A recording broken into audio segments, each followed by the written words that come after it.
ছায়াটি ধীরে ধীরে উঠে দাঁড়ালো। তার গায়ের থেকে এক তীব্র মদির সুবাস ভেসে আসছিল। সে মলয়ের কাছে এগিয়ে এলো। তার পরনে ছিল একটা পাতলা ফিনফিনে সাদা শাড়ি, যা তার শরীরের প্রতিটা ভাঁজকে স্পষ্ট করে তুলছিল। সেই ছায়াটি মলয়ের বুকের উপরে হাত রাখল।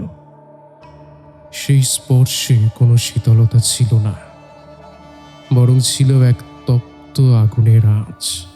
মলয় আমায় ভালোবাসবে না? সেই নারী কণ্ঠটি যেন হাজার হাজার নুপুরের আওয়াজের মতো মিষ্টি। মলয় তাকে জড়িয়ে ধরল। তার ঠোঁটের সাথে সেই নারীর ঠোঁট মিশে গেল। এক দীর্ঘ চুম্বনের পর মলয় নিজের অস্তিত্ব হারিয়ে ফেলতে চাইল। খুব একা লাগছে মাস্টার বাবু, আমার কাছে আসবে?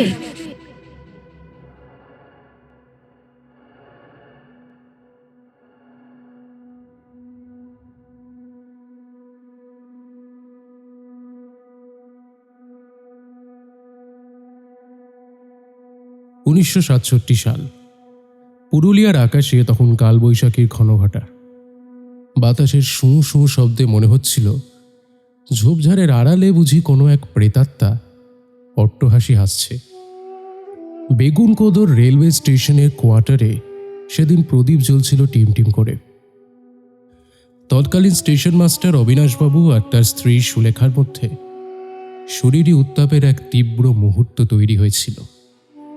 বাইরে ঝোড়ো হাওয়ার শব্দ আর ঘরের ভেতরে ঘামের গন্ধে মিশে থাকা আদিম আকাঙ্ক্ষা।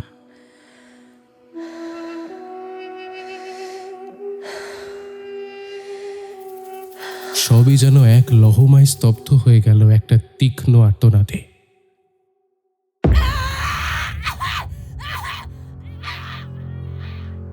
জানালার বাইরে প্ল্যাটফর্মের ওপর দিয়ে কেউ একজন তীব্র গতিতে দৌড়ে চলেছে।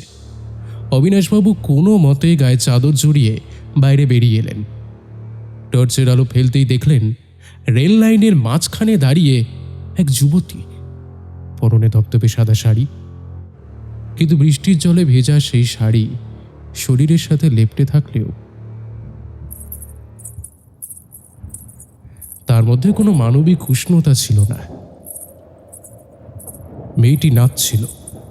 হ্যাঁ, রেল লাইনের ওপরে অদ্ভুত ছন্দে মেয়েটি নিচে চলেছে, আর তার পায়ের নুপুরের শব্দ ছাপিয়ে যাচ্ছিল মেঘের গর্জনকেও।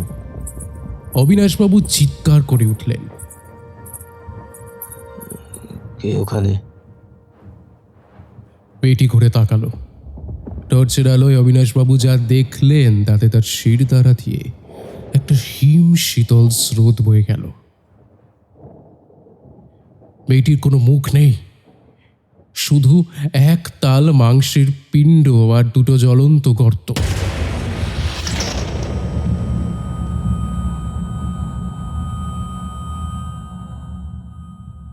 পরদিন সকালে লাইনের ধারে অবিনাশবাবু আর তার স্ত্রীর ক্ষতবিক্ষত দেহ পাওয়া গেল। দেহ দুটো এমনভাবে দুমড়ে মুচড়ে ছিল যেন কোনো দানব সেগুলোকে ছিঁড়ে ফেলেছে। সেই থেকেই বন্ধ হয়ে গিয়েছিল বেগুনকোদর। সরকারি খাতায় নাম উঠেছিল ভারতের অন্যতম ভুতুড়ে স্টেশন।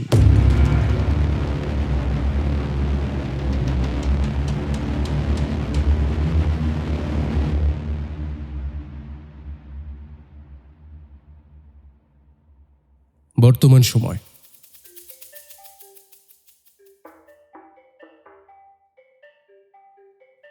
উনিশশো 1967 সালের পর কেটে গেছে কয়েক দশক। ক্যালেন্ডারের পাতায় এখন 2026 সাল। সরকারি সিদ্ধান্তে দীর্ঘকাল পরিত্যক্ত থাকার পরে বেগুনকোদর স্টেশনকে আবার সচল করার তোড়জোড় শুরু হয়েছে। আর এই দুর্গম অঞ্চলে স্টেশন মাস্টারের দায়িত্ব নিয়েছেন মলয় মিত্তির। মলয় লম্বায় 6 ফুট, সুঠাম দেহ আর পেশিবহুল গরম তার চোখে মুখে একটা যুক্তিবাদী কাঠিন্য সবসময় খেলা করে। কলকাতায় তার এক প্রেমিকা আছে, নীলাঞ্জনা। আসার আগের রাতে নীলাঞ্জনার সাথে কাটানো শেষ কয়েকটা ঘন্টা মলয়ের মনে বারবার ভিড় করছিল। নীলাঞ্জনার শরীরে সেই চেনা সুবাস, বিছানায় তাদের সেই বন্য আলিঙ্গন আর বিচ্ছেদের বিষাদ, সবই মলয়কে এক অদ্ভুত নস্টালজিয়ায় আচ্ছন্ন করে রেখেছিল। ট্রেনের জানলায় মাথা রেখে মলয় ভাবছিল, ভূত, আধুনিক বিজ্ঞানের যুগে এসব স্রেফ গাঁজাখুরি গল্প। পুরুলিয়া স্টেশনে নেমে যখন সে বেগুন কোদরের দিকে যাওয়ার জন্য একটা পুরনো জিপ ভাড়া করল, তখন চালক রঘুবীর তাকে একবার আর চোখে দেখে নিল। বাবু শহর থেকে এসেছেন তো আমাদেরকে তো বিশ্বাস করবেন নি, কিন্তু একটা কথা মনে রাখবেন, ওখানে রাত নামে। রাত সব জায়গাতেই এক রঘুবীর, শুধু দেখার চোখটা আলাদা হওয়া চাই। জিপ যখন লাল মাটির ধুলো উড়িয়ে বেগুন কোদরের প্ল্যাটফর্মের সামনে থামল, তখন বিকেল গড়িয়ে গোধূলি নেমেছে। পলাশবনের ছায়াগুলো দীর্ঘতর হয়ে মাটির ওপরে দানবীয় আকার ধারণ করেছে।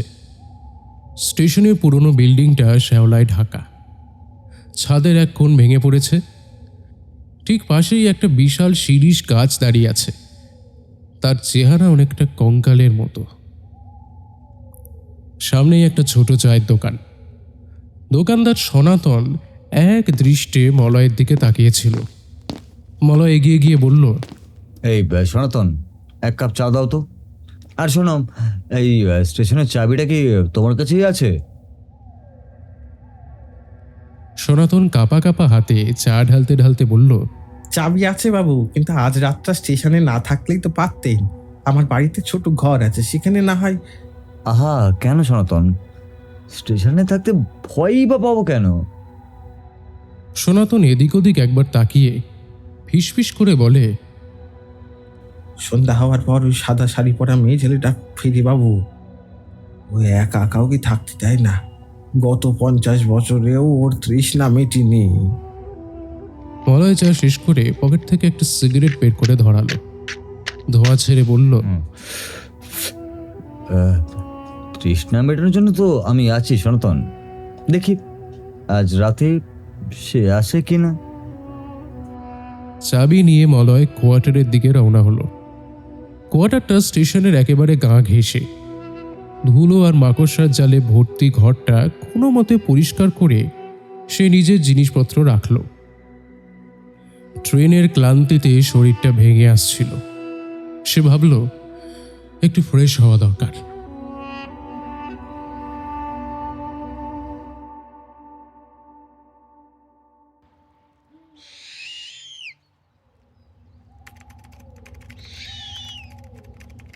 রাত তখন 10টা।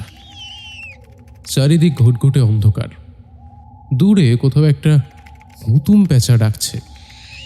মলয় তার ল্যাপটপটা খুলে অফিসের কাজ করার চেষ্টা করছিল, কিন্তু বারবার তার মনোযোগ যাচ্ছিল জানলার বাইরে। প্ল্যাটফর্মের আলোটা টিপ টিপ করে জ্বলছে আর নিভছে।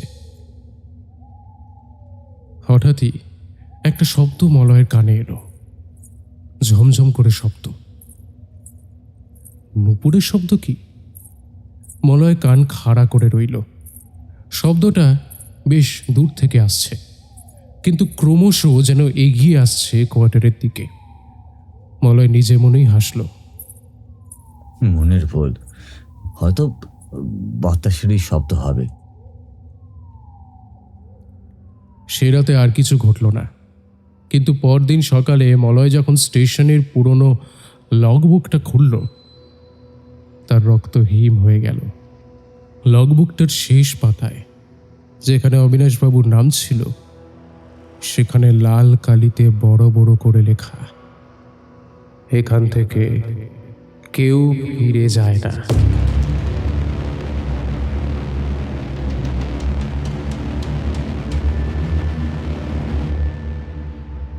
লেখাটা এমন তাজা মনে হচ্ছিল যেন এখনই কেউ লিখে গেছে, অথচ স্টেশনে মলয় ছাড়া আর কেউই ছিল না।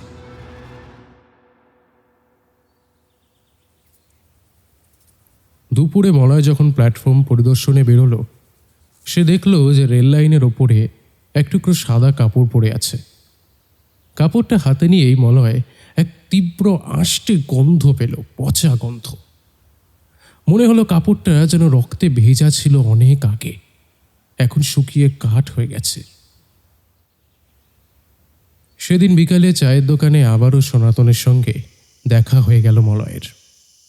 মলয় জিজ্ঞেস করল, আচ্ছা সনাতন, এই স্টেশনের ব্যাপারে যে মেয়েটির কথা সবাই বলে, বলতো সে আসলে কে ছিল? হ্যাঁ, ও ছিল এই গ্রামেরই মেয়ে, কুসুম। খুব রূপবতী ছিল। শোনা যায় যে স্টেশনের এক বড় বাবুর সাথে ওর খুব মাখামাখি ছিল আর কি। একদিন রাতে স্টেশনে কুসুমের সম্মানহানি হয়। তারপর সে আত্মহত্যা করে ওই ওই শিরীষ গাছে গলায় দড়ি দেয়। সেই থেকেই ও আর শান্ত হয়নি। সম্মানহানি কারা করেছিল আমাকে বলো। সেইটা আজ অবধি রহস্য। তবে যারা করেছিল তাদের একজনও বাঁচেন। সবাই ট্রেনের তলায় কাটা পড়েছিল। রাত বাড়ার সঙ্গে সঙ্গে বেগুন কদরের নিস্তব্ধতা যেন আরো ভারী হয়ে ওঠে।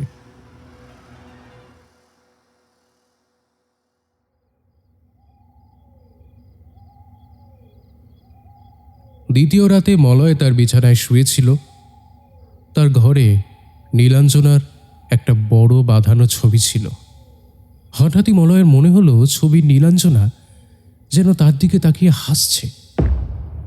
হয়তো চোখের ভুল, এই ভেবেই সে পাশ ফিরল। কিন্তু পরক্ষণেই তার মনে হলো তার পিঠে যেন কেউ হাত রাখল। এক অতি মানবিক শীতল স্পর্শ। মলয় ছিটকে উঠে বসল। ঘরে কেউ নেই, কিন্তু বালিশের ওপরে একটা ভিজে দাগ, ঠিক যেন কেউ ওখানে মাথা রেখে শুয়েছিল। আর বাতাসে সেই একই একটা আষ্টে গন্ধ। মলয় টর্চ নিয়ে বাইরে বেরোলো। সিগন্যাল কেবিনের দিকে এগোতেই সে থমকে দাঁড়ালো। কেবিনের কাচের জানলার ওপারে একটা ছায়া নড়ছে। মলয় দৌড়ে কেবিনে ঢুকলো। ভেতরে কেউ নেই, কিন্তু লগ বুকটা টেবিলের ওপরে খোলা। সেখানে নতুন একটা লাইন যোগ হয়েছে। মাস্টার বাবু, আমায় একটু এগিয়ে দেবেন? মলয়ের হাত এবারে কাঁপতে শুরু করলো। সে টর্চের আলো চারিদিকে ঘোরাতে ঘোরাতে চিৎকার করে বলে ওঠে, কে আছো? কে আছো এখানে? সামনে এসো। এইসব লুকোচুরি একেবারে বন্ধ করো। সামনে আসো। কোনো উত্তর নেই। শুধু বাতাসে শু শু শব্দে একটা ফিসফিসে আওয়াজ ভেসে এলো। খুব একা লাগছে মাস্টার বাবু, আমার কাছে আসবে? মলয় পিছনে ফিরতেই দেখল প্ল্যাটফর্মের ওপরে কুয়াশার মধ্যে দাঁড়িয়ে আছে সেই সাদা শাড়ি পরা অবয়ব। তার পা দুটো উল্টো দিকে ঘোরানো। সে ধীরে ধীরে মলয়ের দিকে এগোতে শুরু করলো। প্রতি পদক্ষেপে নূপুরের সেই তীক্ষ্ণ শব্দ মলয়ের কানের পর্দা ছিঁড়ে দিতে চাইল। মলয় দৌড়ে নিজে ঘরের দিকে যেতে চাইল, কিন্তু দেখল যে দরজাটা বাইরে থেকে বন্ধ। সে নিরুপায় হয়ে রেল লাইনের দিকে তাকাতেই দেখল দূরে একটা ট্রেনের আলো দেখা যাচ্ছে। কিন্তু আজ তো এই সময় কোনো ট্রেনের আসার কথা নয়। ট্রেনটা যতই কাছে আসছে মলয় দেখল সেটা কোনো সাধারণ ট্রেন নয়। একটা কালো বাষ্পীয় ইঞ্জিন, যা থেকে কোনো ধোঁয়া বেরোচ্ছে না, কোনো শব্দ হচ্ছে না। নিঃশব্দে সেই যমদূত যেন প্ল্যাটফর্মে এসে দাঁড়াচ্ছে। মেয়েটা এখন মলয়ের ঠিক পিছনে। তার ঠান্ডা নিঃশ্বাস মলয়ের ঘাড়ের ওপরে পড়ছে। মলয় জড়সড়ো হয়ে মাটির দিকে তাকিয়ে রইল। তার মনে হলো তার শরীরে কোনো শক্তি নেই। সে ধীরে ধীরে অবশ হয়ে যাচ্ছে।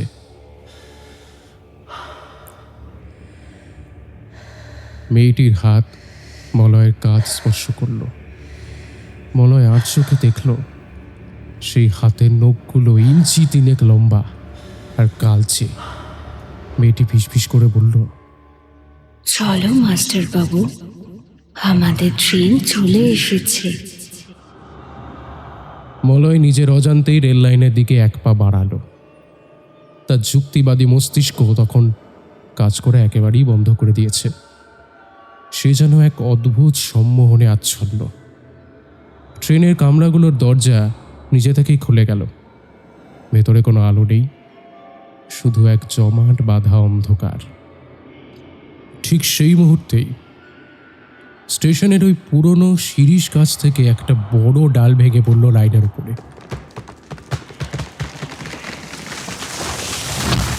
একটা বিকট শব্দে মলয়ের ঘোর কাটল। সে দেখল সে লাইনের একদম ধারে দাঁড়িয়ে আছে, আর সামনে সেই অশরীরী ট্রেনটা।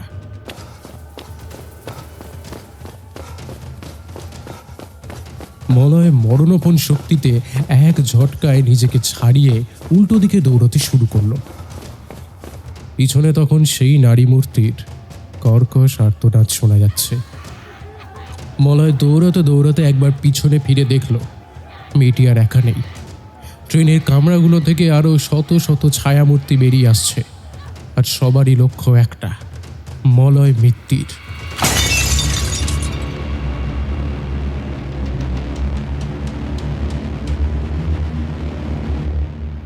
মলয় কোয়ার্টারের জানলা ভেঙে ভেতরে ঢুকলো এবং দরজা জানলা সব বন্ধ করে দিয়ে মেঝের ওপরে বসে হাঁপাতে লাগলো।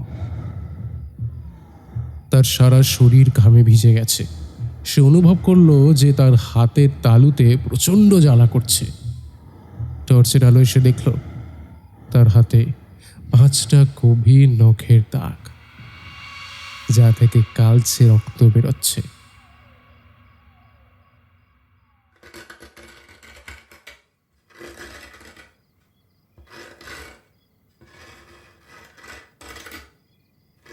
রাত তখন 3টে। মলয় ঘরের কোণে বসে কাঁপছে।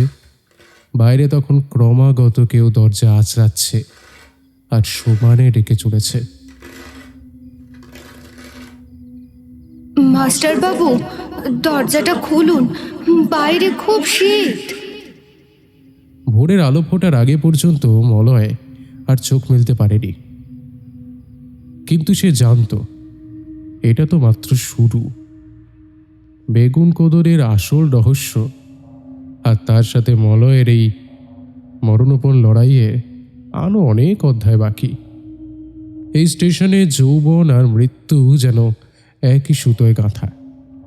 ভোরের প্রথম আলো যখন পুরুলিয়ার রুক্ষ পাহাড়ের আড়ালে উকি দিচ্ছে, তখন মলয় মিত্তিরের ঘরের অবস্থা কোনো রণক্ষেত্রের চেয়ে কম কিছু নয়। মেঝেতে পড়ে থাকা ল্যাপটপ, ভাঙা জানলার কাজ আর দেওয়ালে সেই কালচে নখের আঁচড়, সবই রাতের বিভীষিকার সাক্ষী দিচ্ছে। মলয়ের সারা শরীরে প্রচণ্ড জ্বর। জ্বরের ঘোরে সে বারবার একটাই নাম বিড়বিড় করছিল, কুসুম, কুসুম।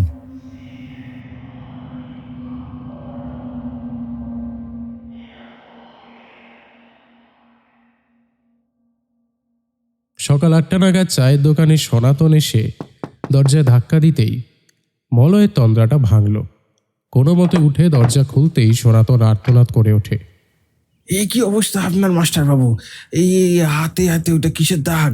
আরে আপনার চোখ দুটো তো জবা ফুলের মতো লাল হয়ে গিয়েছে দেখছি। মলয় কথা বলতে পারল না, তার গলা শুকিয়ে কাঠ হয়ে গেছে। সনাতন তাকে ধরে বিছানায় বসালো আর নিজে ঘর থেকে আনা গরম দুধটা জোর করে তাকে খাওয়ালো।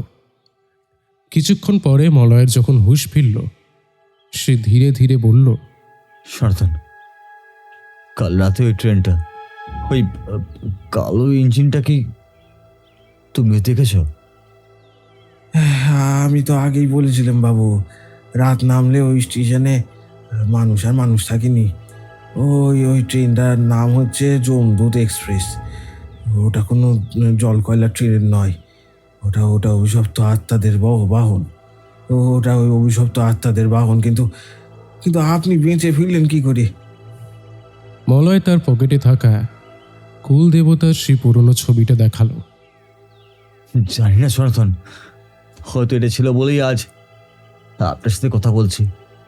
কিন্তু আমার এই কালচে দাগগুলো, এগুলো তো কোনো পশুর নয়, তাই না? সনাতন মলয়ের হাতটা পরীক্ষা করে শিউরে উঠল। ওগুলো নখের দাগ নয় বাবু, ওগুলো বিষাক্ত দংশন।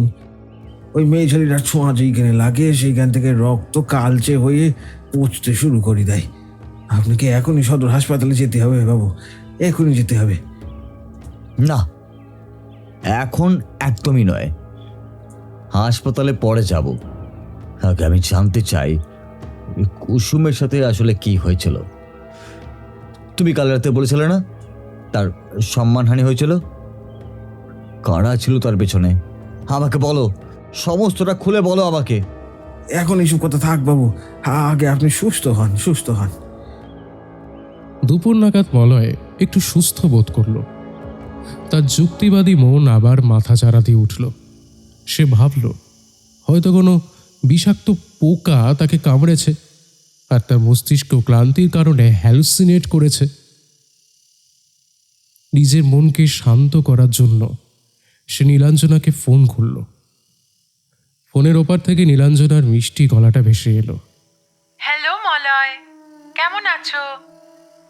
বেগুন কোদরের রাতগুলো কেমন কাটছে? কোনো ভূতের দেখা পেলে? মলয় নিজের ক্ষতটা আড়াল করে হেসে বলল, ভূত নয় নীলা, এখানে শুধু একাকিত্বই আছে। তোমার কথা খুব মনে পড়ছে গো।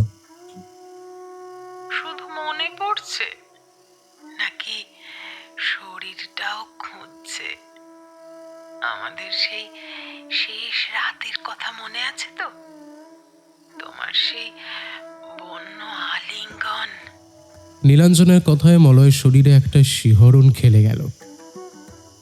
সেই উষ্ণ মুহূর্তগুলো স্মৃতি তার বর্তমানে এই ঠান্ডা আতঙ্ককে কিছুটা হলেও সরিয়ে দিচ্ছিল। কিন্তু কথা বলতে বলতেই মলয়ের মনে হলো ফোনের লাইনে অন্য কেউ শ্বাস ফেলছে।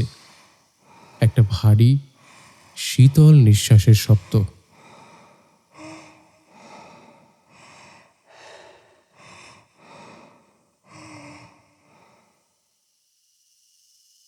নীলা, এই এই এই নীলা, তোমার পাশে কি কেউ আছে? আমাকে বলো নীলা। আমার পাশে? কই না তো, আমি তো ফ্ল্যাটে একাই। কেন? ঠিক তখনই মলয় কানের কাছে এসে সেই কর্কশ নারী কণ্ঠ ফিসফিস করে উঠল, মাস্টার বাবু, আমায় ভুলে যাবেন না, আমি আসছি। মলয় ফোনটাকে আছাড় মেরে ফেলে দিল। ফোনের স্ক্রিনটা চরচর করে ফেটে গেল আর সেখান থেকে এক ফোঁটা রক্ত গড়িয়ে পড়ল মেঝেতে। বিকেলে মলয় সিদ্ধান্ত নিল যে স্টেশনের পুরনো রেকর্ড রুমটা তল্লাশি করবে। রেকর্ড রুমটা স্টেশনের একেবারে শেষ প্রান্তে, যেখানে দিনের বেলাতেও সূর্যের আলো পৌঁছয় না। চাবি দিয়ে দরজা খুলতেই একটা ভ্যাপসা গন্ধে মলয়ের বমি আসার উপক্রম হলো। চারিদিকে সার ফাইল ধুলোয় ঢাকা। খুঁজতে খুঁজতে মলয় একটা ডায়েরি খুঁজে পেল। ডায়েরিটা ছিল অবিনাশবাবুর, সেই স্টেশন মাস্টার যিনি 1967 সালে মারা গিয়েছিলেন। ডায়েরির পাতায় পাতায় ছিল এক ভয়াবহ সত্যের হাতছানি। মলয় পড়তে শুরু করলো। অক্টোবর 12, 1967। আজ আবার কুসুম এসেছিল, ওর পরনে সেই সাদা শাড়িটা। ও আমায় সাবধান করেছে, বলেছে এই স্টেশনের তলায় যা চাপা পড়ে আছে তা যেন আমি খোঁজার চেষ্টা না করি। রেল দপ্তরের বড়বাবুরা আসছে আগামীকাল, তারা নাকি এখানে একটা গোপন সুড়ঙ্গ বানাতে চায়। কিন্তু কুসুম বলছে যে ওই ওই সুড়ঙ্গ খুললে নাকি নরকের দরজা খুলে যাবে। মলয়ের হাত কাঁপতে লাগলো। সে পাতা উল্টে আরো পড়তে লাগলো। অক্টোবর 20, 1967। আমি ভুল করেছি, আমি সুড়ঙ্গের হদিশ পেয়ে গেছি। প্ল্যাটফর্মের 3 নম্বর পিলারের নিচে একটা গোপন কুঠুরি রয়েছে। সেখানে যা দেখলাম তা দেখার পর আমি আর মানুষ নই, কুসুমকে যারা মেরেছে তারা এই স্টেশনেরই কেউ ছিল, কিন্তু তারা মানুষ ছিল না। ডায়েরির পরের পাতাগুলো ছেঁড়া। ডায়েরিটা বন্ধ করে মলয় যখন রেকর্ড রুম থেকে বেরোতে যাবে তখন সে দেখল যে দরজার সামনে দাঁড়িয়ে আছে এক বৃদ্ধ। তার পরনে ছেঁড়া ময়লা ধুতি, হাতে একটা লাঠি আর সারা মুখে কুষ্ঠের দাগ। খুঁজছেন বুঝি কিছু মাস্টার বাবু? আহা, আপনি কে আর এখানেই বা কি করছেন? আমার নাম পবন। আমি এই স্টেশনের মাল বাবু ছিলাম অবিনাশ বাবুর সময়। আপনি যা খুঁজছেন তা কাগজের পাতায় পাবেন না, ওটা নিজের রক্ত দিয়ে অনুভব করতে হবে।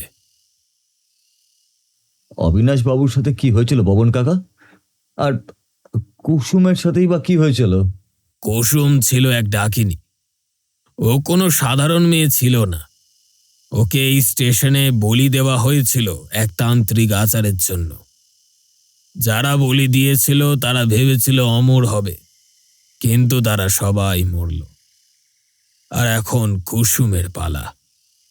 ও খুঁজছে এক শুদ্ধ রক্ত, আপনার মতো টকবগে যুবকের রক্ত।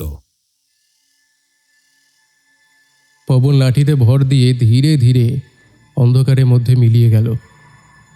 মলয় স্তম্ভিত হয়ে দাঁড়িয়ে রইল। তার মনে হতে লাগলো সে এক গভীর মায়াজালের মধ্যে আটকে পড়েছে।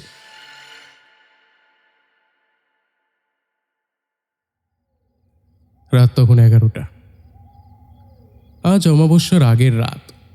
আকাশটা যেন এক বিশাল কালো চাদর দিয়ে ঢাকা। মলয় আজ আগেভাগেই কোয়ার্টারের দরজা জানলা সব মজবুত করে বন্ধ করে দিয়েছে, কিন্তু তার সারা শরীরে এক অদ্ভুত উত্তেজনা কাজ করছে।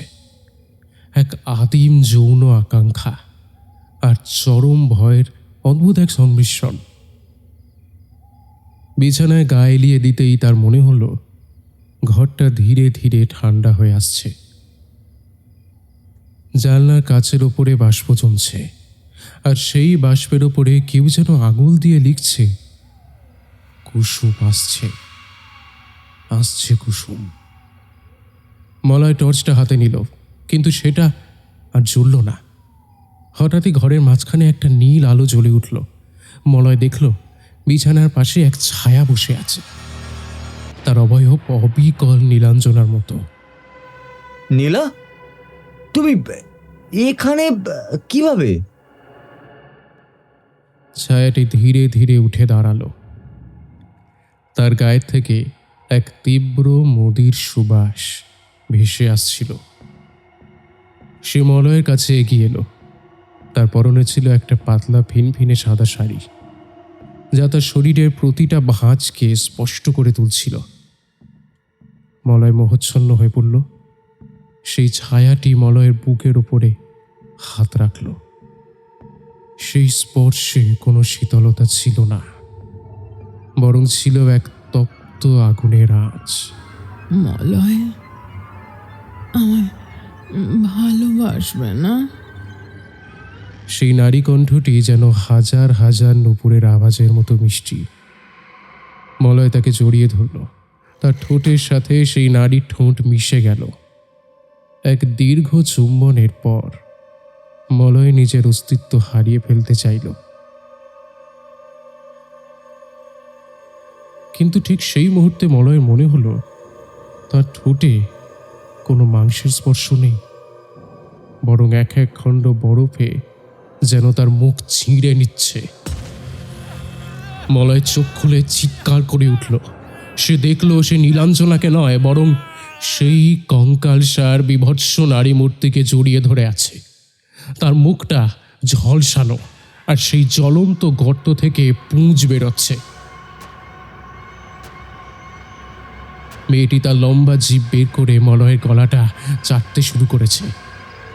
তুমি আমার মাস্টার বাবু, তুমি আমার। মলয় চাইল তাকে ঠেলে সরিয়ে দিতে, কিন্তু মেয়েটির শক্তি অপ্রাকৃতিক। সে মলয়ের বুকের ওপরে চেপে বসল। মলয় অনুভব করল মেয়েটির হাড়গুলো মটমট করে ভাঙছে, আর সে ধীরে ধীরে এক দানবীয় আকার ধারণ করছে। ঠিক সেই সময় স্টেশনের ঘন্টাটা বেজে উঠল।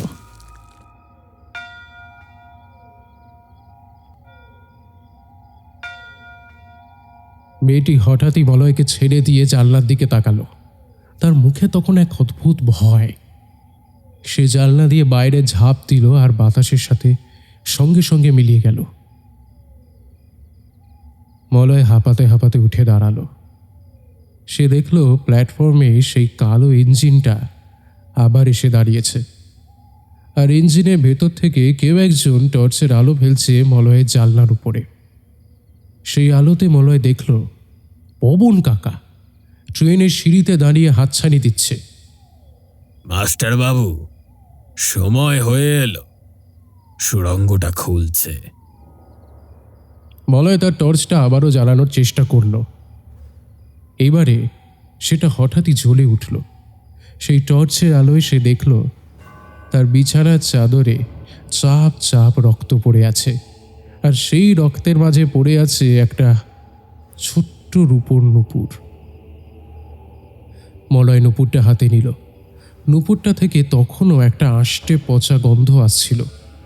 সে বুঝতে পারল এই নুপুরটাই হলো সেই চাবিকাঠি যা দিয়ে কুসুমের অভিশপ্ত জগৎকে উন্মোচন করা সম্ভব। কিন্তু তার জন্য তাকে যেতে হবে সেই 3 নম্বর পিলারের নিচের গোপন কুঠুরিতে। রাত তখন 3টে। মলয় স্থির করল সে এখন আর ঘরে বসে থাকবে না। এই রহস্যের শেষ তাকে দেখতেই হবে। সে হাতে একটা বড় শাবল আর টর্চ নিয়ে প্ল্যাটফর্মের দিকে পা বাড়ালো। কুয়াশা তখন এতটাই ঘন যে নিজের হাত দেখা যায় না। প্ল্যাটফর্মে পা রাখতেই সে শুনতে পেল পিলারের দিক থেকে কে যেন ডুকরে ডুকরে কাঁদছে।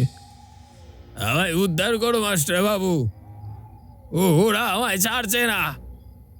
মলয় পিলারের কাছে পৌঁছতেই দেখতে পেল মাটির নিচে একটা লোহার পাল্লা দেখা যাচ্ছে। শাবল নিয়ে সে জান প্রাণ দিয়ে সেই পাল্লাটাকে সরানোর চেষ্টা করল।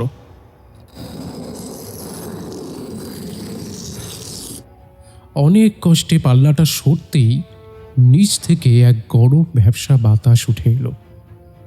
সাথে ভেসে এলো একটা মানুষের হাড়গোড় পচার গন্ধ। মলয় টর্চের আলোটা ফেলল সেই গর্তের ভেতরে। সেখানে একটা সিঁড়ি নেমে গেছে। মলয় যখন সিঁড়ি দিয়ে নামতে শুরু করলো তখন সে খেয়াল করলো না যে ওপর থেকে সেই লোহার পাল্লাটা কেউ নিঃশব্দে বন্ধ করে দিচ্ছে।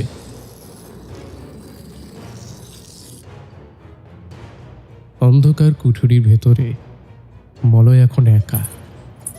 শুধু তার কানে ভেসে আসছে কুসুমের অট্টহাসি আর নুপুরের সেই তীক্ষ্ণ শব্দ। লোহার ভারী পাল্লাটা যখন মাথার উপরে সশব্দে বন্ধ হয়ে গেল, মলয় মিত্রের মনে হলো তার কফিনের শেষ পেরেকটা ঠুকল কেউ। চারিদিকের নিরেট অন্ধকার তাকে যেন গিলে খেতে চাইছে। টর্চের ক্ষীণ আলোটা যখন সে নিচের দিকে ফেলল দেখতে পেল যে এক সংকীর্ণ পাথরের সিঁড়িতে সে দাঁড়িয়ে আছে। সিঁড়ির ধাপগুলো শ্যাওলায় পিচ্ছিল, আর দেওয়াল থেকে চুইয়ে পড়ছে নোনা ধরা জল। সেই জলের শব্দে নিস্তব্ধতায় মনে হচ্ছে যেন কেউ ফিস ফিস করে কথা বলছে। কে কে কে পাল্লাটা বন্ধ করলে? বলো, কে কে ছিল ওখানে? বলো। মলয় চিৎকার করে উঠল। তার গলার আওয়াজ পাথুরে দেওয়ালে ধাক্কা খেয়ে বিদ্রুপের মতো ফিরে এলো। ওপর থেকে কোনো সাড়া নেই, শুধু কানে আসছে নুপুরের সেই তীক্ষ্ণ শব্দ। মনে হচ্ছে কুসুম ঠিক ওই পাল্লাটার উপরেই দাঁড়িয়ে নাচছে। মলয় শাবল দিয়ে পাল্লাটা ঠেলার চেষ্টা করলো, কিন্তু সেটা এক চুলও নড়ল না। যেন ওপর থেকে কয়েক টনি কোনো পাথর চাপিয়ে দেওয়া হয়েছে। মলয় বুক ভরা শ্বাস নেওয়ার চেষ্টা করল। কিন্তু বাতাসে অক্সিজেনের পরিমাণ কম।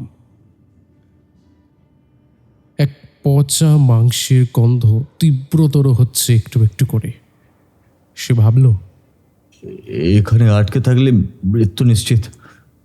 তার চেয়ে ভালো নিচের দিকে গিয়ে দেখা যাক, হয়তো অন্য কোনো পথ বেরোনোর আছে। সিঁড়ি দিয়ে নামতে নামতে মলয়ের মনে হলো সময় যেন থমকে গেছে। কতক্ষণ হলো সে নামছে? 5 মিনিট নাকি 1 ঘন্টা? হঠাৎই সিঁড়িটা শেষ হয়ে একটা বিশাল আয়তকার ঘরের মধ্যে গিয়ে মিশল। ঘরের মাঝখানে টর্চের আলো ফেলতেই মলয়ের আত্মারাম খাঁচা ছাড়া হওয়ার জোগাড়। ঘরের ঠিক মাঝখানে একটা পাথরের বেদি, সেই বেদির ওপরে একটা নরকঙ্কাল শুয়ে আছে, যার গলায় তখন একটা পুরনো রূপোর হার ঝুলছে। বেদির চারপাশে অদ্ভুত সব জ্যামিতিক নকশা আঁকা, শুকিয়ে যাওয়া রক্ত আর সিঁদুরের দাগ। মলয় কাছে গিয়ে দেখল কঙ্কালটির খুলিটা ধারালো কোনো অস্ত্র দিয়ে ঠিক মাঝখান থেকে চিরা। কুসুম, সে টর্চের আলোটা ঘরের কোণে ঘোরাতেই দেখতে পেল সার সার মাটির কলসি সাজানো। একটা কলসি উল্টে যেতেই সেখান থেকে বেরিয়ে এলো মানুষের আঙুলের দাঁতের স্তূপ। মলয়ের পাকস্থলী উল্টে এলো। সে বুঝতে পারল এটা কোনো সাধারণ ঘর নয়, এটা একটা বলিশালা। এখানে একসময় তন্ত্র সাধনার নামে নৃশংসভাবে হত্যালীলা চালানো হতো। মাস্টার বাবু, পছন্দ হয়েছে আমার বাসর ঘর? হঠাৎই সেই কণ্ঠস্বর। মলয় পিছনে ফিরতেই দেখতে পেল ঘরের কোণ থেকে এক যুবতী বেরিয়ে আসছে। তবে এবার সে বিভৎস নয়। তার গায়ের রং দুধে আলতা, পরনে লাল পাড় সাদা শাড়ি, তার চোখে কাজল আর কপালে বড় সিঁদুরের টিপ। মলয় অবাক হয়ে দেখল মেয়েটি অসম্ভব সুন্দরী। তার শরীরের প্রতিটি ভাঁজ থেকে যেন এক আদি মাদকতা চুইয়ে পড়ছে। কুসুম! মলয় মন্ত্রমুগ্ধের মতো জিজ্ঞাসা করল, সবাই তো তাই বলে। কেউ বলে ডাইনি, কেউ বলে প্রেতিনি, কিন্তু তুমি তো আমাকে অন্য চোখে দেখেছো মলয়। কুসুম ধীরে ধীরে মলয়ের দিকে এগিয়ে এলো। মলয় অনুভব করল তার যুক্তিবাদী মন আবার হার মানছে। কুসুমের গা থেকে এখন আর পচা গন্ধ নয়, বরং তীব্র বুনো ফুলের গন্ধ আসছে। মলয় নিজেকে সামলাতে পারল না। কুসুম যখন তার খুব কাছে এসে দাঁড়ালো, মলয় তার কোমরটা একবার জড়িয়ে ধরল। এক শীতল কিন্তু মসৃণ স্পর্শ। কুসুমের ঠোঁট মলয়ের কানের কাছে এলো। ওরা আমাকে ছিঁড়ে খেয়েছিল মলয়, ওই রেলের বড় বাবুরা। আমাকে এখানে আটকে রেখেছিল 7 দিন। তারপর যখন আমার শরীরটা নিস্তেজ হয়ে এলো, তখন ওই তান্ত্রিকটা আমার গলার নলিটা কেটে দিল। আমার রক্ত দিয়ে এই বেদি ধুইয়ে দিয়েছিল ওরা। কুসুমের গলায় কান্না নয়, বরং এক পৈশাচিক আনন্দ বিরাজ করছে তখন। আমি তোমাকে মুক্তি দেব। আমি আমি সবাইকে জানিয়ে দেবো কুসুম, আমি সবাইকে জানিয়ে দেবো। মুক্তি? কুসুম মলয়ের বুকের নখ দিয়ে একটা দাগ কাটল। মলয় ব্যথায় কাঁকিয়ে উঠল, কিন্তু সেই ব্যথার মধ্যে এক অদ্ভুত সুখ। আমার মুক্তি তো তোমার রক্তে মলয়। আমার সাথে এই বিছানায় শোবে না? কুসুম তাকে বেদির দিকে টেনে নিয়ে যেতে লাগলো। মলয়ের মনে হলো তার পা দুটো আর নিজের নিয়ন্ত্রণে নেই। সেই কঙ্কালটার পাশেই শুয়ে পড়ল। কুসুম তার উপরে চেপে বসল। তার হাতের ছোঁয়ায় মলয়ের জামা ছিঁড়ে গেল। কুসুমের শরীরটা ক্রমশ ভারী হতে শুরু করলো। মলয় দেখল তার সেই সুন্দর মুখটা ধীরে ধীরে বদলাচ্ছে। গায়ের চামড়া কুঁচকে যাচ্ছে, চোখের মণি দুটো সাদা হয়ে যাচ্ছে। না, এইবারে মলয় চিৎকার করে উঠল। সে পকেট থেকে কুলদেবতার ছবিটা বের করার চেষ্টা করলো, কিন্তু কুসুম তার হাতটা চেপে ধরল। ওসব দিয়ে এখানে কাজ হবে না মাস্টার বাবু। এখানে শুধু মৃত্যু কথা বলে। ঠিক সেই সময় অন্ধকার কুঠুরির কোনো এক কোণ থেকে পবন কাকার হাসির শব্দ শোনা গেল। দেখলেন তো মাস্টার বাবু, রক্তের স্বাদ একবার পেলে কুসুম আর ছাড়ে না। অবিনাশ বাবুও ঠিক এইভাবেই মরেছিলেন। মলয় মরণাপন্ন শক্তিতে কুসুমকে এক ধাক্কা দিয়ে সরিয়ে দিল এবং বেদির ওপর থেকে পড়ে গেল নিচে। সে দেখল পবন কাকা এক হাতে একটা মশাল আর অন্য হাতে একটা তলোয়ার নিয়ে দাঁড়িয়ে আছে। পবন কাকা, আপনি আপনি এইসবের সাথে যুক্ত? কি হলো পবন কাকা, বলো। আমি তো শুধু পাহারা দিই বাবু। এই স্টেশনের তলা রহস্য পাহারা দেওয়াই আমার কাজ। কুসুমের তৃষ্ণা মিটলে তবেই তো স্টেশনটা শান্ত থাকে। রেল দপ্তর আমাকে টাকা দেয় এই জ্যান্ত কবরটাকে গোপন রাখতে।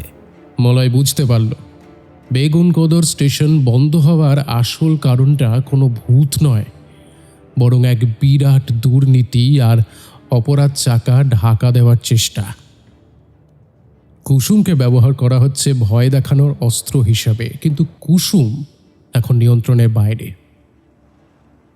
হঠাৎই পুরো ঘরটা কেঁপে উঠল। মাটির নিচ থেকে ট্রেনের হুইসেলের শব্দ শোনা গেল। ও আসছে, জমদুদ এক্সপ্রেস এসে গেছে। পালাও মাস্টার বাবু, পালাও।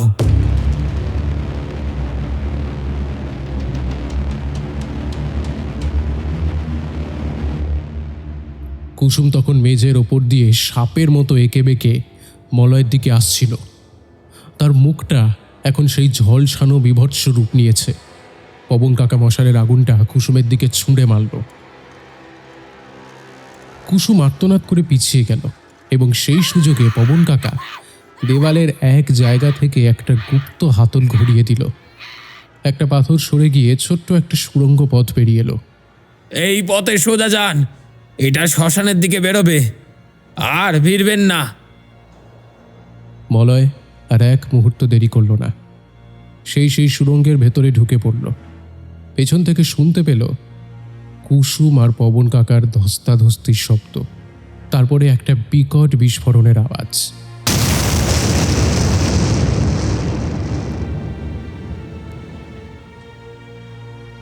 সুড়ঙ্গটা ছিল অত্যন্ত সরু। মলয়কে হামাগুড়ি দিয়ে এগোতে হচ্ছিল।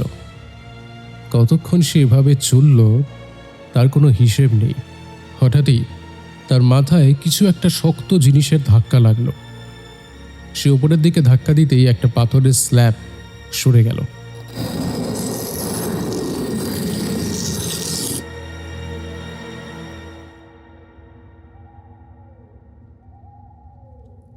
মলয় বাইরে বেরিয়ে এলো। দেখল সে স্টেশনে প্রায় 1 মাইল দূরে এক প্রাচীন পরিত্যক্ত শ্মশানে এসে পৌঁছেছে। তখন ভোরের আকাশটা তখন ধূসর বর্ণ ধারণ করেছে। দূরে বেগুনকোদর স্টেশনের সেই শিরিষ গাছটা দেখা যাচ্ছে। মলয় শ্মশানের এক ভাঙা মন্দিরের চাতালে বসে পড়ল।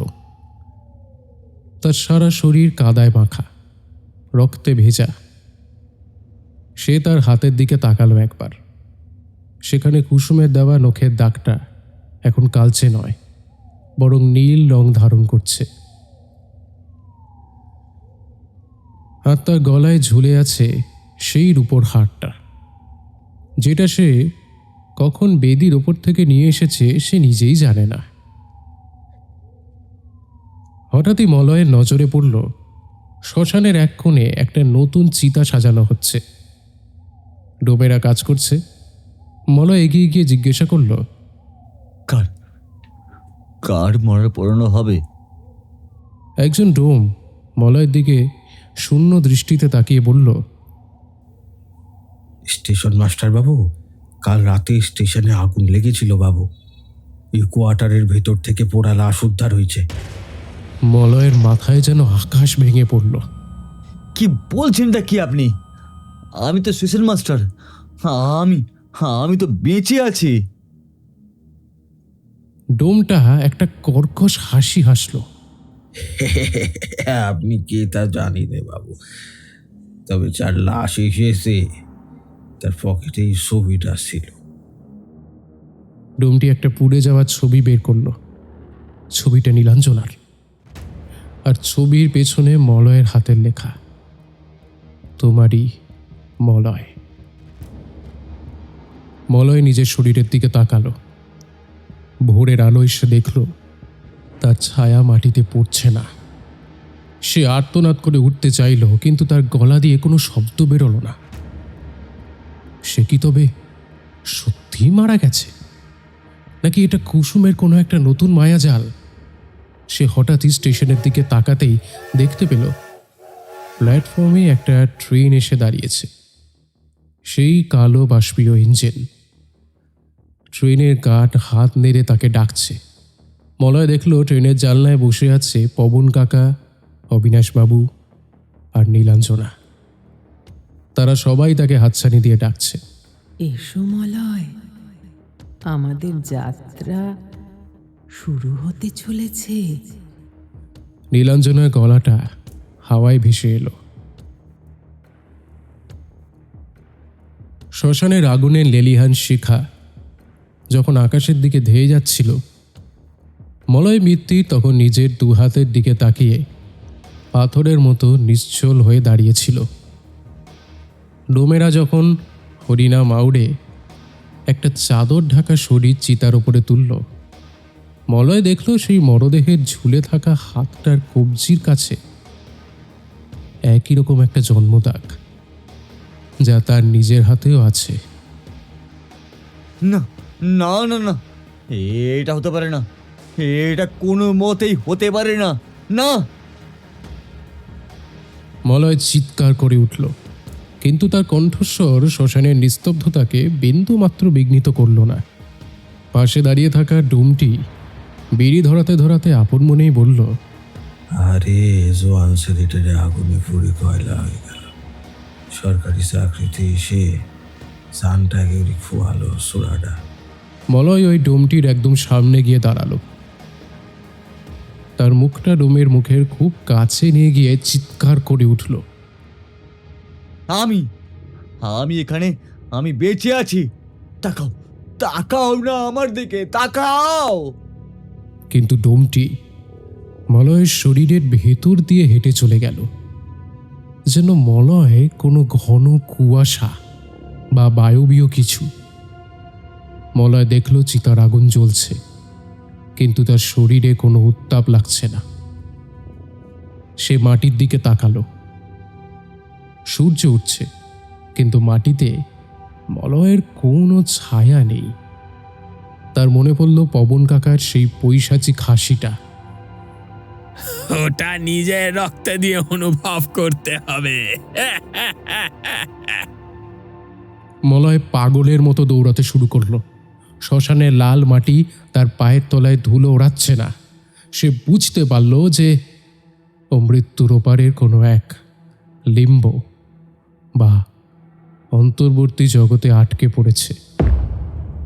তার আসল শরীর হয়তো এই চিতার ওপরেই পুড়ছে, অথবা কোথাও অচৈতন্য হয়ে পড়ে আছে, কিন্তু তার চেতনা এখন বেগুন কোদরের সেই অভিশপ্ত মায়ার অংশ। দৌড়াতে দৌড়াতে মলয় আবার সেই স্টেশনের সীমানায় ফিরে এলো। দিনের আলোয় স্টেশনটা এখন কেমন মনা মানুষের হাসির মতো ফ্যাকাশে দেখাচ্ছে। প্ল্যাটফর্মের ওপরে কুসুম দাঁড়িয়েছিল। না, এবার এসে সাদা শাড়িতে নেই। সে এক অপূর্ব সুন্দরী আধুনিকা নারীর বেশে প্ল্যাটফর্মের বেঞ্চে বসে পা দোলাচ্ছে। তার পরনে একটা কালো নেটের শাড়ি, যা থেকে চুইয়ে পড়ছে এক আদিম প্রলোভন।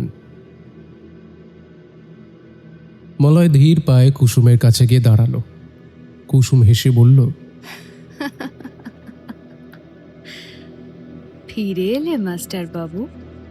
ওই শ্মশানে তো তোমার জায়গা নেই, তোমার জায়গা তো আমার এই স্টেশনে। তুমি তুমি যে আমার সাথে এটা কেন করলে কুসুম? আমি তো তোমার কোনো ক্ষতি করিনি। তাহলে তাহলে কেন করলে আমার সাথে এরকম কুসুম? বলো। কুসুম উঠে দাঁড়ালো। তার শরীরের সুবাস মলয়কে আবার মোহচ্ছন্ন করে তুলেছে। সে মলয়ের বুকের উপরে আঙুল বুলিয়ে বলল, ক্ষতি করনি, কিন্তু তোমার শরীরটা বড় টকবকে মলয়।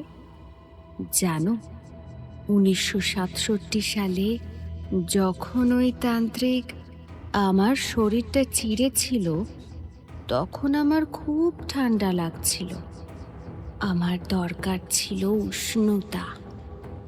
তোমার ওই নীলাঞ্জনা তোমাকে যা দিতে পারেনি, আমি তোমাকে তার চেয়ে অনেক বেশি দেব।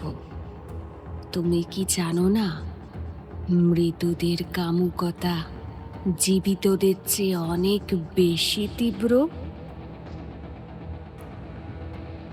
কুসুম মলয়কে জড়িয়ে ধরল। মলয় অনুভব করল এক অদ্ভুত অনুভূতি। কুসুমের শরীরটা বরফের মতো ঠান্ডা, কিন্তু তার স্পর্শে মলয়ের যেন মনে হচ্ছে তার শিরা উপশিরায় আগুন বয়ে চলেছে। কুসুম তার কানের কাছে মুখ নিয়ে এসে ফিসফিস করে বলল, চলো আমরা স্টেশনের ভেতরে যাই। আজ রাতে যখন যমদূত এক্সপ্রেস আসবে, তখন আমাদের বাসর হবে সেই চলন্ত কামরায়। মলয় নিজেকে ছাড়িয়ে নেওয়ার চেষ্টা করল না। এক গভীর অবসাদ আর আদিম আকাঙ্ক্ষা তাকে গ্রাস করছিল। কিন্তু তখনই তার মনে পড়ল নীলাঞ্জনার কথা। কলকাতায় নীলাঞ্জনা এখন কি করছে? সে কি জানতে পেরেছে মলয়ের মৃত্যুর খবর? হঠাৎই মলয়ের চেতনায় একটা দৃশ্য ফুটে উঠল। সে দেখল নীলাঞ্জনা তার কলকাতার ফ্ল্যাটে বসে কাঁদছে। তার সামনে মলয়ের একটা ছবি, কিন্তু ছবির মলয় যেন নড়াচড়া করছে না। নীলাঞ্জনা আয়নার সামনে দাঁড়িয়ে নিজের কাপড় খুলছে। সে আয়নার ভেতরে মলয়ের একটা ছায়া দেখা যাচ্ছে, যা নীলাঞ্জনাকে স্পর্শ করতে চাইছে। নীলা, নীলা যেও না, ওটা আমি নই। নীলা, ওখানে যেও না, ওটা আমি নই। কুসুম মলয়ের গালে একটা চড় মারল। চুপ করো, ওটা এখন তোমার প্রতিচ্ছবি মাত্র। তুমি এখন আমার।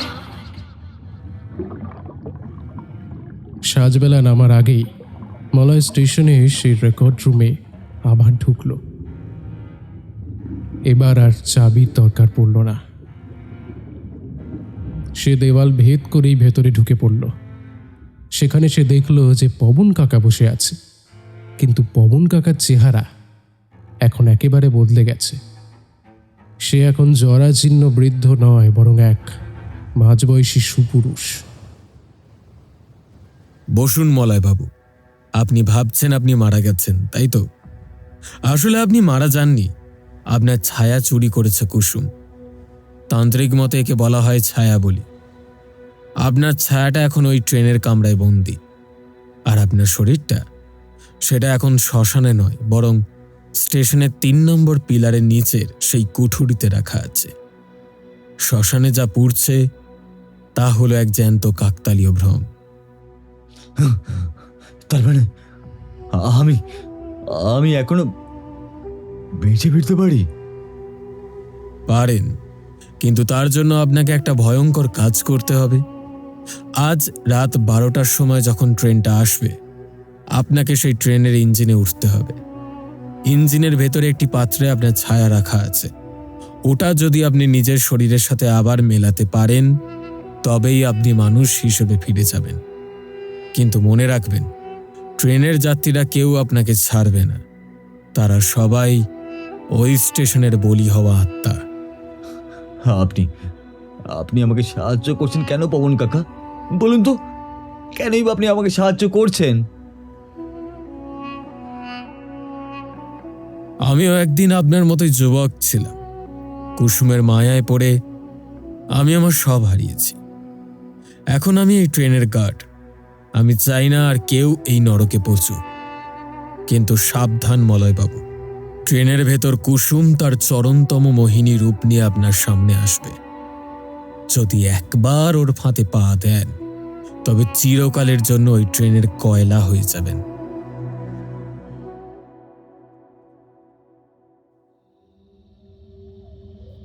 রাত তখন 11টা। বেগুনকোদ স্টেশন এখন এক প্রেতপুরী। আকাশে কোনো চাঁদ নেই, শুধু এক অদ্ভুত বেগুনি রঙের কুয়াশা চারপাশ ঢেকে ফেলেছে। মলয় প্ল্যাটফর্মের 3 নম্বর পিলারের কাছে দাঁড়িয়ে আছে। তার হাতে সেই শাবলটা নেই, কিন্তু তার মনে এক অদম্য জেদ। হঠাৎই দূর থেকে বাঁশির শব্দ শোনা গেল। বাতাস কাঁপিয়ে সেই কালো ইঞ্জিনটা প্ল্যাটফর্মে ঢুকল। ট্রেনের কামরাগুলো থেকে এক চাপা গোগানির শব্দ আসছে। মলয় দেখল ট্রেনের জানলা দিয়ে শত শত সাদা হাত বেরিয়ে আসছে, যেন তারা কিছু ধরার চেষ্টা করছে। ট্রেনটা থামতেই পবন কাকা সবুজ আলো দেখালো। মলয় এক লাফে ইঞ্জিনের ভেতরে উঠে পড়ল। ভেতরের দৃশ্য দেখে তার রক্ত হিম হয়ে গেল। ইঞ্জিনের চুল্লিতে কয়লা নয়, বরং মানুষের হাড় গোড় জ্বলছে, আর সেই আগুনের শিখা নীল রঙের। ইঞ্জিনের এক কোণে একটা রূপোর পাত্রে ধোঁয়াটে একটা কিছু নড়াচড়া করছে। মলয় বুঝতে পারল ওটাই তার ছায়া।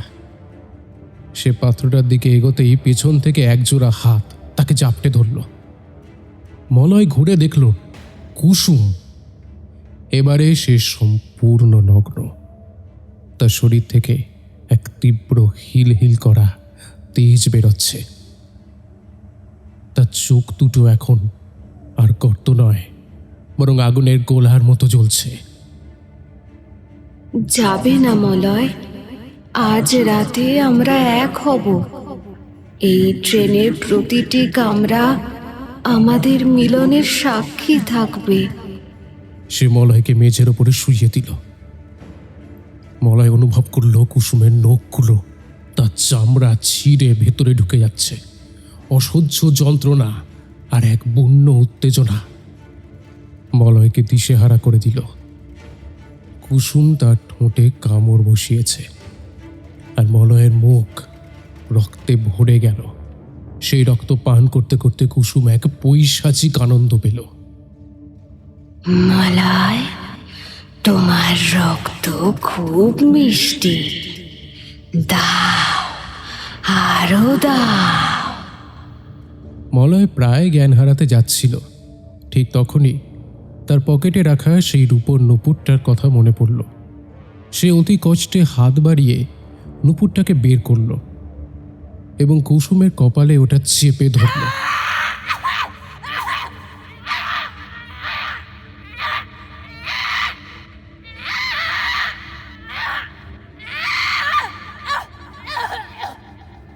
তুমি বিশ্বাসঘাতক মলয়, তুমি আমার ভালোবাসা বুঝলে না। একটা বিকট আর্তনাদ করে কুসুম মলয়কে ছেড়ে পিছিয়ে গেল। নুপুরটা কুসুমের কপালে ছোঁয়াতেই সেখান থেকে ধোঁয়া বেরোতে শুরু করেছে। কুসুমের সেই সুন্দর শরীরটা তাসের ঘরের মতো ভেঙে পড়ে আবার সেই বীভৎস কঙ্কালের রূপ ধারণ করল।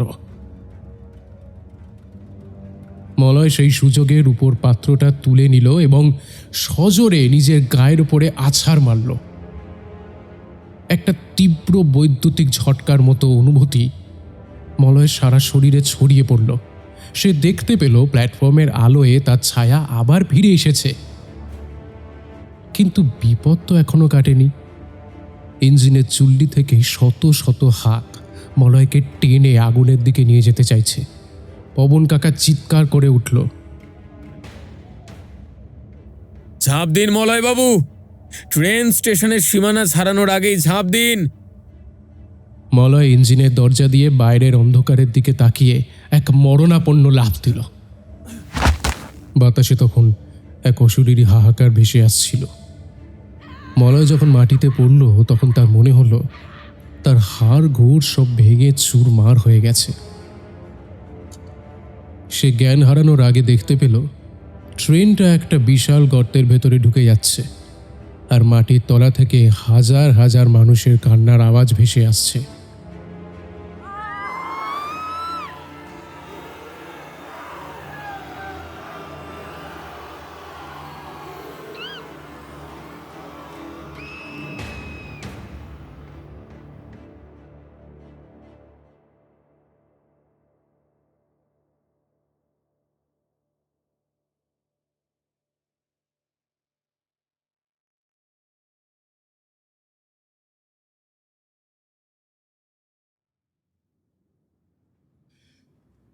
পরদিন সকালে মলয় যখন চোখ মেলল, দেখল সে শুয়ে আছে ৩ নম্বর পিলারের নিচে, সেই অন্ধকার কুটুরির একেবারে ভিতরে।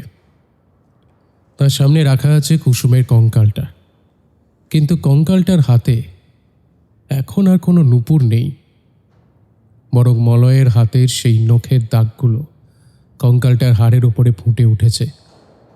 মাটির নিচে সেই অন্ধকার কুঠুরিতে যখন মলয় মৃত্যুরে জ্ঞান ফিরল, তখন তার মনে হলো তার শরীরের প্রতিটা কোষ বিষাক্ত হয়ে গেছে।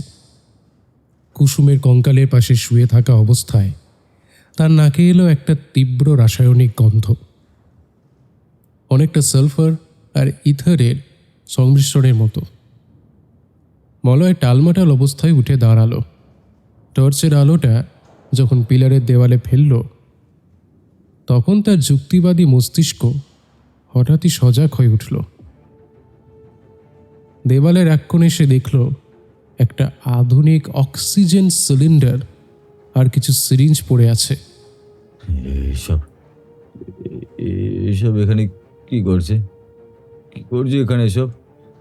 আমি তো বুঝতে পারছি না, এসব কেন এখানে কি করছে? কি করছে এখানে সব? মলয়ের মনে পড়ল কুসুমের সাথে সেই কামুক মিলন, সেই যমদূত এক্সপ্রেস। সবই কি তবে কোনো হ্যালুসিনেশন বা বিভ্রম?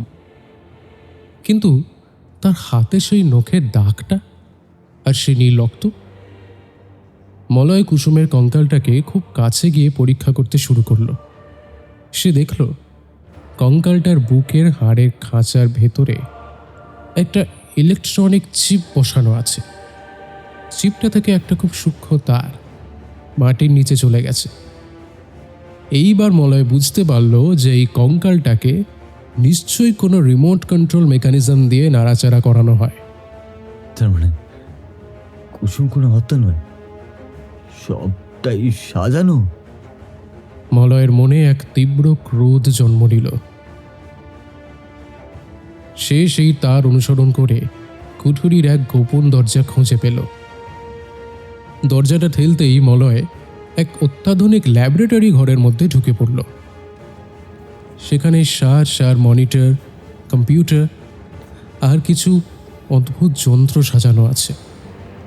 মনিটরগুলোতে স্টেশনের প্রতিটা কোণের সিসিটিভি ফুটেজ ফুটে উঠছে।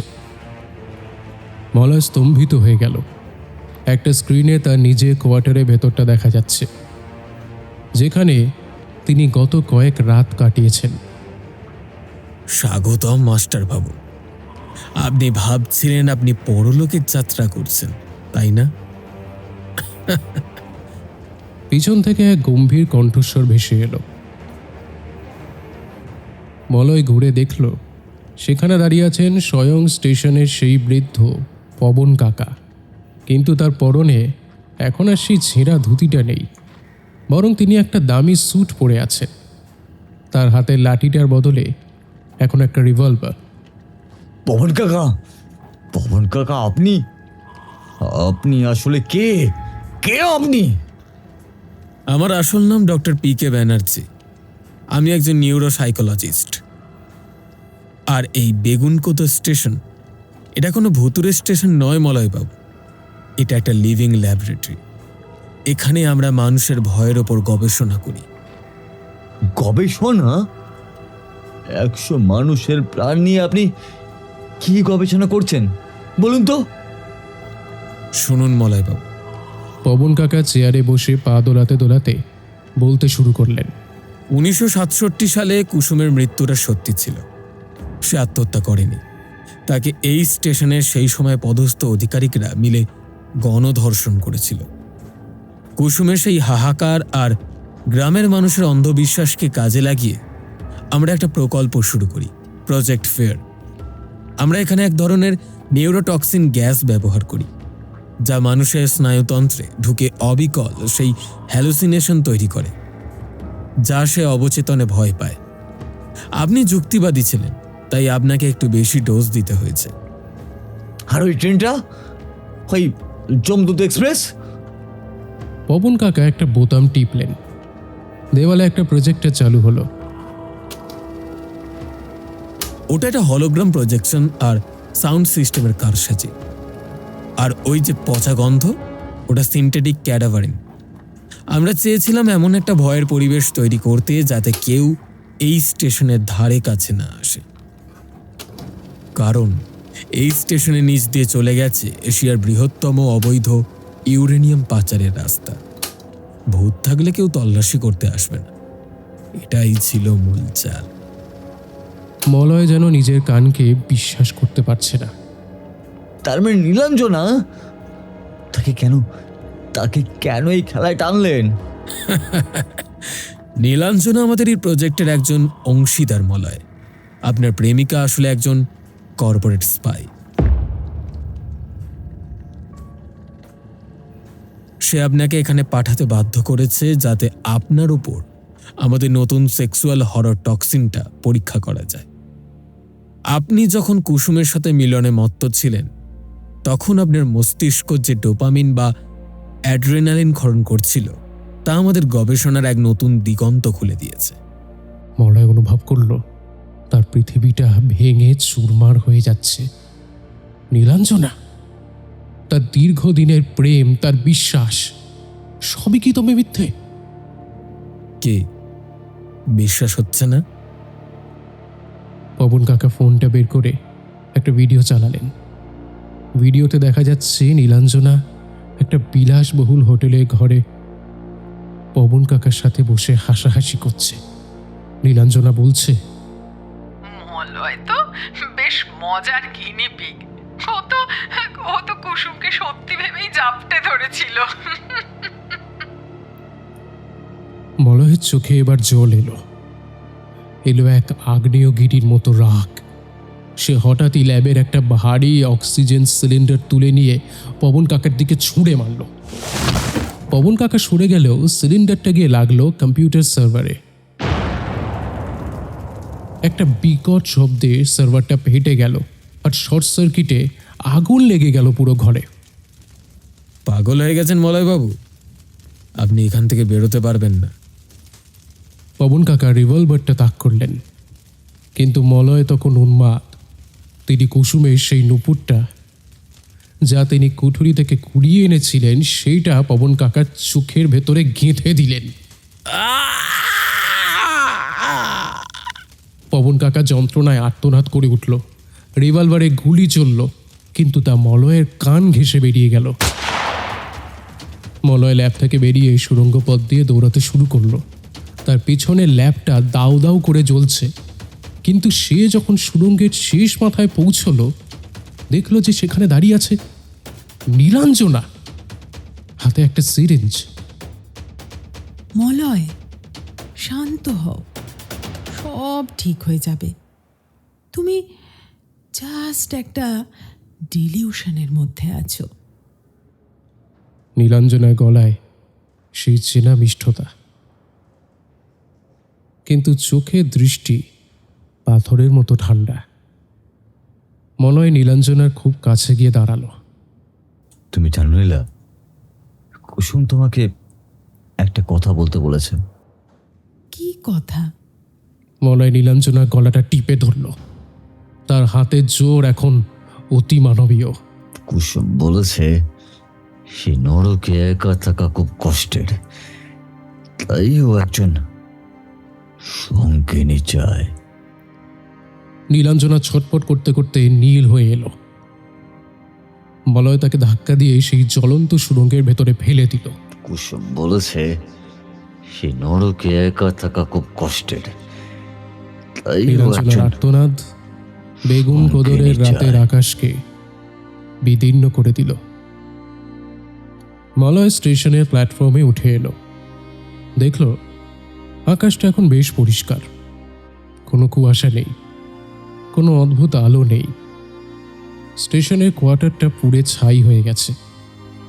মলয় দেখল স্টেশনের সেই 3 নম্বর পিলারের গা দিয়ে রক্ত চুইয়ে পড়ছে।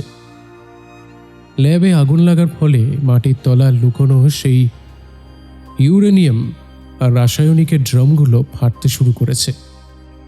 পুরো বেগুনকোদর স্টেশনটাই কাঁপতে লাগলো। মলয় দেখল দূরে একটা মালগাড়ি আসছে। এটা কোনো হলোগ্রাম নয়, একটা সত্যিকারের ট্রেন।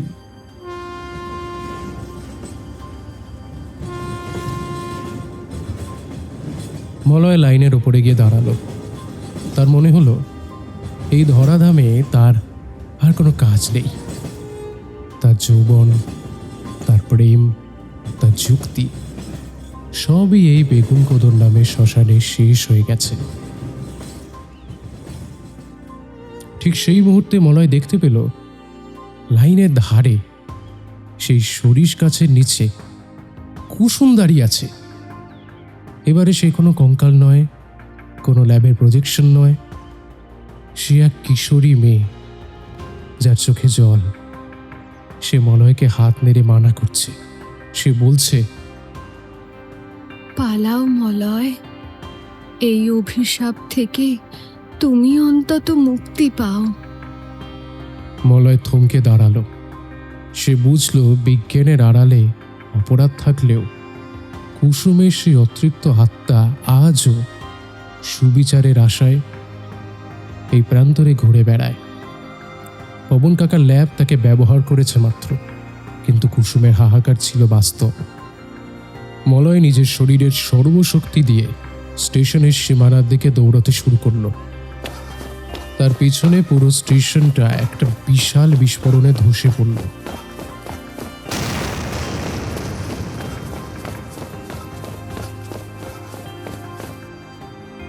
আগুনের গোল্লা আকাশে উঠে গেল কয়েকশো ফুট।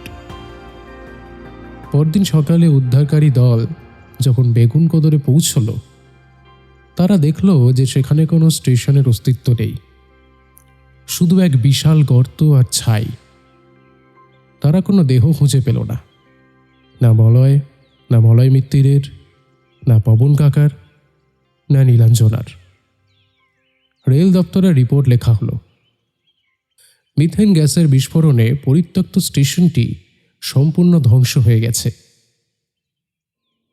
কিন্তু আজও স্থানীয় মানুষেরা বলে অমাবস্যার রাতে সেই ধসে যাওয়া গর্তের কাছে কান পাতলে নুপুরের শব্দ শোনা যায়, আর মাঝে মাঝে দেখা যায় এক যুবককে যে আনমনে ডায়েরি লিখছে আর মাঝে মাঝে বাতাসের সঙ্গে কথা বলছে।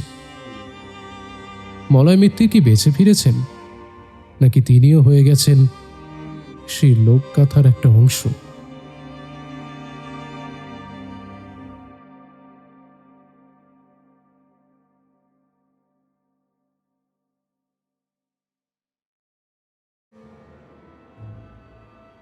মাস তিনেক পরের কথা।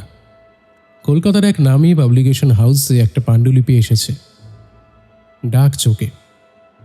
লেখক হিসেবে কারোর নাম নেই সেখানে, শুধু গল্পের নাম, স্টেশনের নাম বেগুনকোদর। পাণ্ডুলিপিটার প্রতিটা পাতায় ছিল একটা আষ্টে পচা গন্ধ আর পাতলা রক্তের দাগ। আর পাণ্ডুলিপিটার একদম শেষের পাতায় লেখা ছিল, বিজ্ঞান যখন অপরাধের ঢাল হয়ে দাঁড়ায়, তখন অলৌকিকতাকেই বিচারের আসন নিতে হয়। আমি মলয় মিত্তির বেগুনকোদর থেকে ফিরে এসেছি ঠিকই, কিন্তু আমার ছায়াটা আজ ওই প্ল্যাটফর্মে রয়ে গেছে। আপনারা যারা এই গল্প পড়ছেন একটু সাবধানে থাকবেন, কারণ ভয় যেখানে শেষ হয়, রক্ত মাখা সত্য সেখান থেকেই শুরু হয়। পাবলিশার ডায়েরিটা বন্ধ করতেই দেখলেন ঘরের আলোটা টিপটিপ করে নিভে গেল। জানলার কাচের উপরে বাষ্পের মধ্যে কেউ যেন আঙুল দিয়ে লিখছে, মাস্টার বাবু, আমায় একটু এগিয়ে দেবেন। বেগুনকোদর আসলে কোনো স্টেশনের নাম নয়।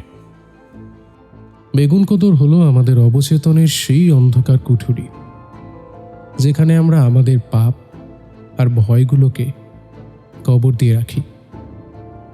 কিন্তু সেই কবর কি আদৌ কোনোদিন স্থায়ী হয়?